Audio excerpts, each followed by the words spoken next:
Hey guys, it's Rosum here, and in this video we're gonna create models, migrations and connect our database to our Node.js application. So let's get started.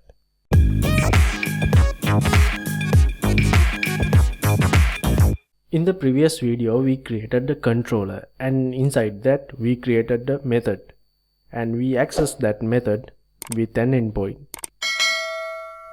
So before going any further with that track, I thought we should connect our database so that we can run some meaningful data queries with our application rather than accessing some dummy data. So we're gonna create models and migrations, and finally we connect our database to our application.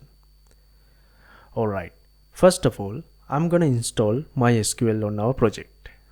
I'm gonna open up the terminal and I'm gonna type npm install --save mysql2, hit enter, and this will install MySQL in your project. So the MySQL package has been added. Now what I'm gonna do is I'm gonna create a model. Before that, let me take another look at our database structure. In our database, we are planning to create 4 tables: users, post, categories and comments. Here users can log into the system and they can create posts. A post belongs to a category and a user. And also users can comment on post as well. As you can see, I have included some foreign keys accordingly. Alright, now let's create some models to map these tables. Normally we name tables with plural names, but for the models we use singular names. So I'm gonna name my model post, but the table is posts. To create a model, I'm gonna type Sequelize model generate, then the model name --name, which is post, and then the columns --attributes.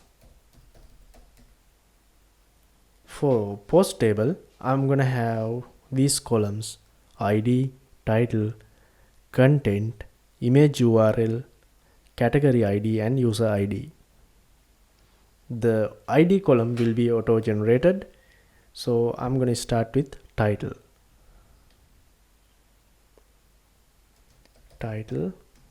and then I should put the data type, which is string,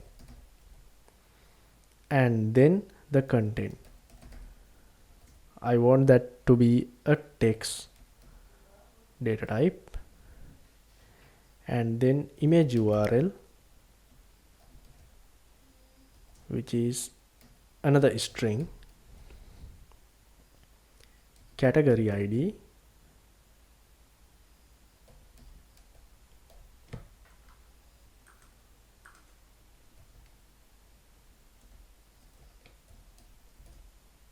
it is an integer, and also the user ID, which is also an integer. Make sure you follow the camel case format to name these columns, which is it will be easier for us to generate relations between models. Alright, now I'm gonna hit enter, and this will create our model. As you can see these messages, a new model has been created inside the models directory, and also a new migration also has been created inside the migration folder. Let's expand these folders and let's see whether we have these files. Yes, the post model and the post table migration. And you can change these values and add some more attributes to these migrations as well. For example, let's say if you want to make a column nullable or set some default value, you can do it in this file. For now, I want to make this image URL column a nullable column. So what I'm going to do is I'm going to put a comma here and add another attribute, allow null to true, like this. And you can of course set some default values and other attributes as well. And also you can see the ID column has been auto generated. You don't have to put the ID column. Alright, now let's create other modules as well. I'm gonna close this and open up the terminal. Let's create user module. Sequelize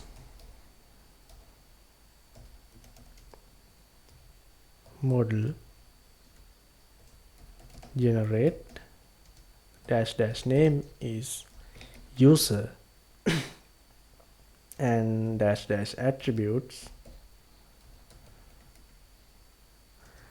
For the users table, I'm gonna put name column, which is a string, and email, which is also a string, and then the password. That's also a string. Hit enter, and that will create the user module as well. And then the category table, categories module. Sequelize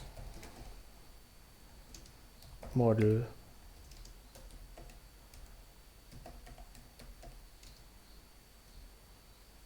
dash name category dash attributes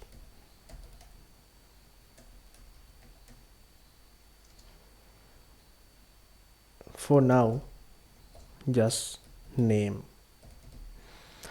Alright, hit enter. Then finally I'm going to create comment module.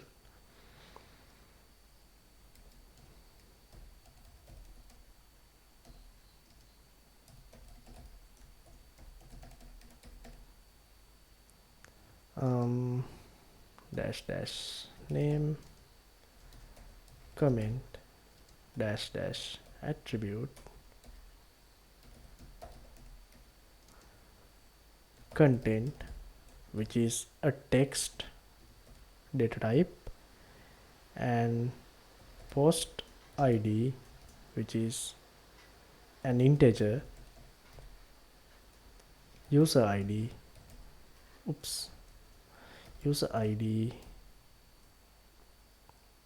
is also an integer.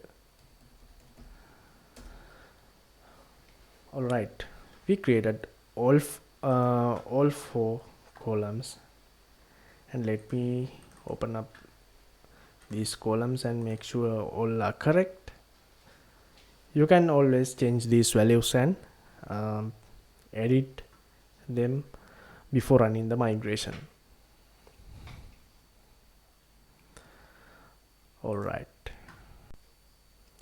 now let's connect our application to a database. I have already created a database with phpMyAdmin, and currently it's empty. Now what I'm going to do is I need to connect this database to our application. In Sequelize folder structure, there is a folder called config, and inside that there is a JSON file called config.json. Open it up, and as you can see, there is a JSON that defines some database credentials for development environment, test environment, and production environment. Currently we are in our development environment, so I'm gonna put my database credential here. I'm using local MySQL server. So the username is root and the password is null. And also I'm gonna put the database name I just created, called Untitled API, and like this, and other values I keep them as default. Alright, now we have connected our database to the application. Now we need to create some tables in the database. Here we don't manually create tables. That's why we created migrations. So by running migrations, we can create tables in the database. So next I'm gonna run migrations. I'm gonna open up the terminal and then type Sequelize db migrate, like this. I'm gonna hit enter,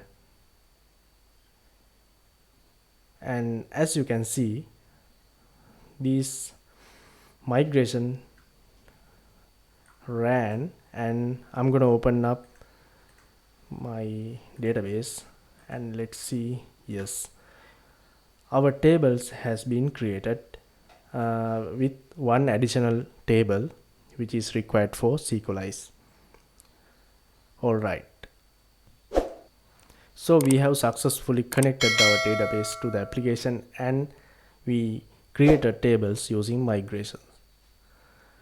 So guys, in this video we learned how to create models and migrations and connect our database to our application, and finally we ran migrations and create tables in the database. So in the next video we're going to insert some data to these tables. So that's it guys.